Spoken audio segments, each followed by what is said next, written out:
یہ ایک ایسی حدیث پاک ہے کہ جی چاہتا ہے کہ ہر کلمہ گو کو یہ حدیث یاد ہو. ہے بھی چھوٹی سی، ہر مرد یاد کر سکتا ہے، ہر عورت یاد کر سکتی ہے، اور اس کے معنی کا بھی پتہ ہو، اور یہ حدیث پوری زندگی پیش نظر رہے. نبی علیہ السلام نے مختلف الفاظ کے ذریعے سے بعض چیزوں کی تعریف کروائی. مثلا ان کو چھوڑ دے، یہ اصل ہجرت ہے. اور اسی ضمن میں فرمایا کہ المسلم، مسلمان وہ ہے من سلم المسلمون من لسانه الحمدللہ المسلم من سلم المسلمون من لسانه ویده. مسلمان وہ ہے کہ جس کی زبان سے اور ہاتھوں سے دوسرے مسلمان سلامتی میں ہوں. یہ ایک بنیاد ہے. اگر ہم اس کو پورا کر رہے ہیں تو مسلمان صحیح معنوں میں ہیں، اور اگر پورا نہیں کر رہے تو ہماری مسلمانی ہی ادھوری ہے. اپنے آپ کو مسلمان بنا کے رکھنا یہ چھوٹی بات نہیں ہے. کہنے والے نے کہا چمی گویم مسلمانم بلرزم کہ دانم مشکلات لا الارا. جب میں اپنے آپ کو کہتا ہوں کہ میں مسلمان ہوں تو میں کانپ جاتا ہوں، اس لیے کہ لا الہ الا اللہ کی مشکلات، اس کے تقاضوں کو میں جانتا ہوں. تو نبی علیہ السلام نے بہت سادہ لفظوں میں، آسان لفظوں میں مسلمان کی ڈیفینیشن بتا دی کہ مسلمان کون ہوتا ہے. فرمایا کہ جس کی زبان سے اور جس کے ہاتھوں سے دوسرے مسلمان سلامتی میں رہیں، یعنی ان کو تکلیف نہ پہنچے، ایذا نہ پہنچے. اب اس میں زبان کا تذکرہ پہلے اور ہاتھوں کا تذکرہ بعد میں، اور باقی اعضاء کا تذکرہ نہیں کیا، اس لیے کہ عام طور پر انسان اپنے قول اور فعل سے دوسرے کو تکلیف پہنچاتا ہے. تو قول زبان سے صادر ہوتا ہے اور اکثر فعل وہ ہاتھوں سے صادر ہوتے ہیں، اور باقی اعضاء ان کے ضمن میں آ جاتے ہیں. پھر ان دونوں میں سے بھی زبان کا تذکرہ پہلے کیا، اس کی کچھ وجوہات ہیں. مثال کے طور پر انسان ہاتھوں سے جو تکلیف پہنچاتا ہے تو اس کے موقع کم آتے ہیں. 24 گھنٹے تو دوسرے کے گربان نہیں پکڑ کے کھڑا ہوتا، لیکن زبان سے دوسرے کا دل دکھانے کے موقع بہت زیادہ. جب چاہا زبان سے ایک فکرہ بول دیا اور یہ دوسرے کے دل میں جا کر ایسے چبھا کہ اس کو چیر کے رکھ دیا. پھر غور کیجئے کہ انسان دن میں ہاتھوں سے کسی کو تکلیف پہنچائے گا، رات اپنے گھر میں ہوگا، لوگ امن میں ہوں گے. مگر زبان یہ وہ تلوار ہے جو دن میں بھی چلتی ہے، رات میں بھی چلتی ہے، اپنے گھر بیٹھ کے بھی چلتی ہے. اور انسان زبان سے ایسی باتیں کرتا ہے کہ دوسرے کا دل دکھاتا ہے. ہاتھ سے لگایا ہوا زخم جلدی مندمل ہو جاتا ہے، زبان سے جو زخم لگا دیا جائے وہ کبھی بھی مندمل نہیں ہوتا، بہت گہرا ہوتا ہے. زبان ان رشتوں کو بھی کاٹ دیتی ہے جو رشتے انسان تلوار کے ذریعے سے بھی نہیں کاٹ سکتا. غصہ آیا دو بھائیوں نے بولنا بند کر دیا. اب یہ بھائیوں کا رشتہ ایسا تھا کہ یہ تلوار اور کینچی سے کٹ نہیں سکتا تھا، مگر زبان کے دو بول اور ایک دوسرے سے بول چال ختم. تو معلوم ہوا کہ زبان کا نقصان ہاتھ کی نسبت بہت زیادہ ہے.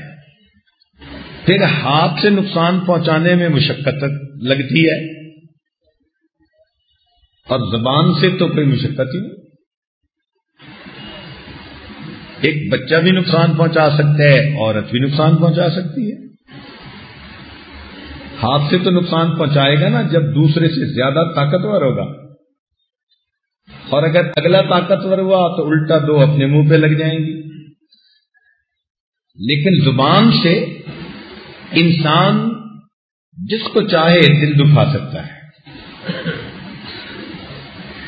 پھر ہاتھوں سے انسان نقصان پہنچاتا ہے اس بندے کو جو سامنے موجود ہو، مگر زبان سے نقصان پہنچانے کے لیے، تکلیف پہنچانے کے لیے سامنے ہونا کوئی ضروری نہیں. غائب کو بھی نقصان پہنچا سکتا ہے، بلکہ اپنے پچھلوں کو بھی نقصان پہنچا سکتا ہے، ایذا پہنچا سکتا ہے. چنانچہ انسان غیبت کرتا ہے گزرے ہوئے لوگوں کی، ان کو دکھ دیتا ہے، جبکہ زبان کے بجائے ہاتھ سے انسان ان کو کوئی دکھ نہیں پہنچا سکتا.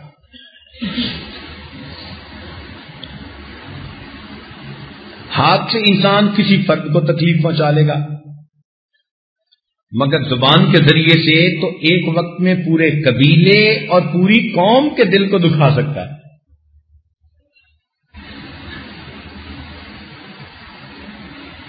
تو اس لیے نبی علیہ الصلوۃ والسلام نے زبان کو مقدم فرمایا اور فرمایا کہ من سلم المسلمون من لسانہ و یدہ. یہ جو ہم دوسروں کو دکھ پہنچاتے ہیں اس کے 7 درجے ہیں. سب سے پہلا درجہ ہے کہ انسانوں میں انسان اپنے ماں باپ کا دل دکھائے، جائز شرعی چیزوں میں ان کی نافرمانی کرے.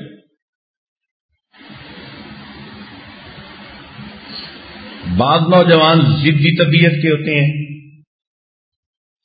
اپنے باپ کی بات ماننا ان کے لیے مصیبت ہوتی ہے. والد چونکہ اصلاح کے لیے کچھ نہ کچھ کہتا ہے،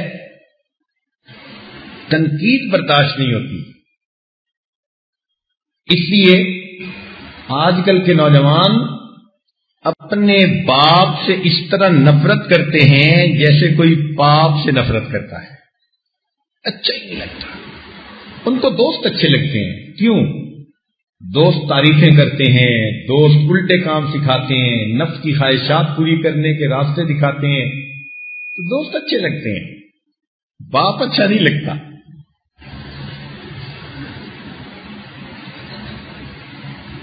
ایسی بچیاں جوان العمر ہو جاتی ہیں، اپنی ماں کے ساتھ ضد کرتی ہیں، ماں کے سامنے بولتی ہیں. گھر کے کام کرنا ان کو مصیبت نظر آتا ہے. صبح کے وقت ماں ناشتہ تیار کر رہی ہوتی ہے اور بیٹی صاحبہ کالج یونیورسٹی جانے کے لیے نہا دھو کے تیار ہو رہی ہوتی ہے. اور جب وہ نہا دھو کے تیار ہوتی ہے تو ابھی ناشتہ بننے میں 2 منٹ دیر ہوتی ہے، تو وہ منہ بنا کے اور غصے میں نکل جاتی ہے کہ مجھے دیر ہو رہی ہے. اور ماں بیچاری سارا دن مغموم رہتی ہے کہ میری بیٹی بغیر کھائے یونیورسٹی چلی گئی. آج کل کی بیٹیاں اپنی ماں کے اوپر راج کرتی ہیں، ان کا دل دکھاتی ہیں. تو شرعی کاموں میں انسان ان کی بات کو مانے. ہاں کئی دفعہ ایسا بھی ہوتا ہے کہ فسق و فجور میں پڑھنے والے ماں باپ اپنے بچوں کو بھی دین سے روکتے ہیں. آج کل یہ بھی مصیبت ہے. ایک نوجوان نے اپنے چہرے پہ سنت سجائی، مجھے لا کے خط دکھایا. اس نے اپنی والدہ کو خط لکھا کہ امی میں نے آج سے نبی علیہ الصلوۃ والسلام کی سنت کو چہرے پہ سجانے کا ارادہ کر لیا. تو ماں نے خط کا جواب لکھا کہ تم جلدی سے داڑھی منڈاؤ اور اصلی شکل میں واپس آؤ. اب یہ مسلمان ماں ہے، اس کا اسلام کدھر گیا؟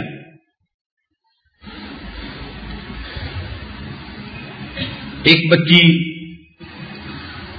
جو پردہ کرنے والی بنی، نیک بن گئی، اب اس کے ماں باپ کو اس کے ساتھ اسی وجہ سے ناراضگی تھی کہ یہ برقع کیوں کرتی ہے. خط میں اس نے لکھا کہ قریبی عزیزوں کی شادی تھی، سارے گھر والے گئے، میں بھی برقع پہن کر گاڑی میں بیٹھنے لگی تو ابو نے کہا میرے ساتھ گاڑی میں بیٹھنے ہیں تو برقع اتارو، نہیں اتارنا تو گاڑی میں نہیں بیٹھ سکتے. سارے گھر والے مجھے گاڑی سے اتار کر اکیلے کھڑے چھوڑ کر شادی میں چلے گئے. یہ مسلمان ماں باپ ہیں جو بیٹیوں کو پردے سے منع کرتے ہیں اور بیٹوں کو سنتیں سجانے سے منع کرتے ہیں. ایسی صورتحال میں لا طاعت المخلوق لمعصیت الخالق، اللہ تعالی کی معصیت میں مخلوق کی کوئی اتباع نہیں کرنی ہوتی، اطاعت نہیں کرنی ہوتی. اگر ماں باپ ایسا کہیں گے تو وہ اپنے مقام سے خود ہی گر جائیں گے. ہاں جہاں تک شرعی معاملات ہیں، اب والد نے کہا بیٹے سکول جایا کرو پابندی کے ساتھ، محنت کرو. بچہ دوستی میں لگ گیا، نہ کالج جاتا ہے نہ ٹیوشن پڑھتا ہے، ماں باپ کو بھی دھوکے میں رکھتا ہے. ماں باپ نے ٹیوشن لگا کر دی تو ٹیوشن والے استاد سے بھی دوستی کر لی اور گپوں میں وقت گزار دیا. سال کے اخیر پر پتہ چلا کہ وقت ضائع کرتا رہا. اور جب ماں باپ نے کہا کہ بیٹے تم نے وقت ہی ضائع کیا تو آگے سے جواب دیتا ہے کہ میں نے پڑھنا ہی نہیں. اب جو بچہ اس طرح کا برتاؤ کرے گا یہ ماں باپ کا دل دکھائے گا، اور ماں باپ کا دل دکھانا یہ سب سے بڑا گناہ ہے. لہذا کوئی عمل ایسا نہ کیا جائے کہ ماں باپ کا دل دکھے، بلکہ کوشش کی جائے کہ ان دنیاوی امور میں ان کا دل خوش ہو.